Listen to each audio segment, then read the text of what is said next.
Corporate funding for NOVA is provided by. Foundation funding is provided by. The well-known writer and neurologist Oliver Sacks is exploring the idea of how the brain reacts to music.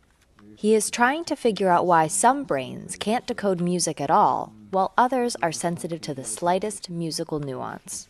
In general, I'm a Bach lover and have always been. Even when I was a kid, when I was 5, I'm told that I was asked what my favourite things in the world were, and I said smoked salmon and Bach. And 70 years later, it's still pretty much the same. In his quest, Dr. Sacks is offering himself up as a test subject.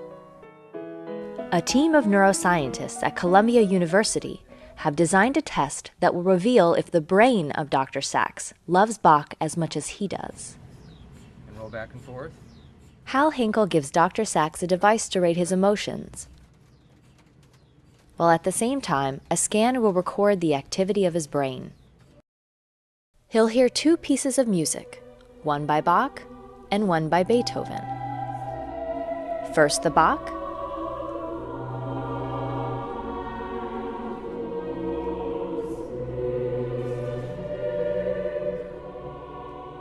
then the Beethoven.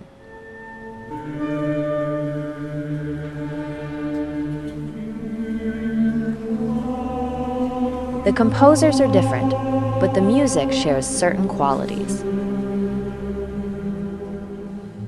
Oliver, that completes the first emotional scan. I would like to hear how that was for you.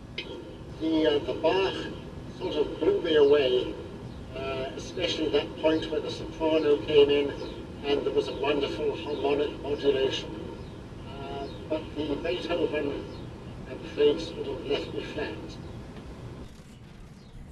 The results of the scan amazingly seem to confirm his feelings. What you can see just in an immediate overview here is that this is your Bach brain and this is your Beethoven brain.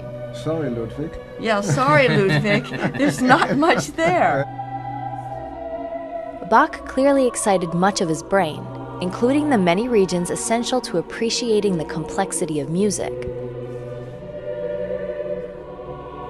But unlike Beethoven, Bach activated the amygdala, which is vital to processing emotions.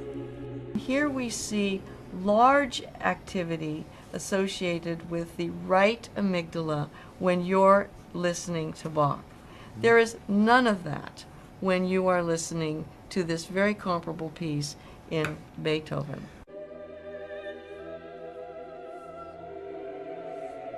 But during another part of the test, Dr. Sacks was unable to distinguish Bach from Beethoven.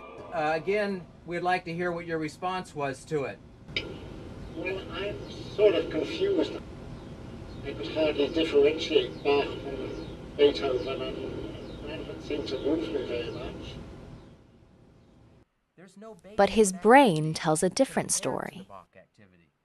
The remarkable finding for you was even when you might have thought it was Beethoven, Even when I was confused.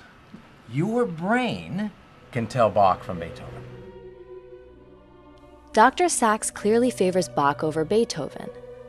Even when he couldn't tell them apart, the brain scan on the left still shows increased activity. So in fact, his brain recognizes the difference and makes its preference clear. So my brain knows even when I don't.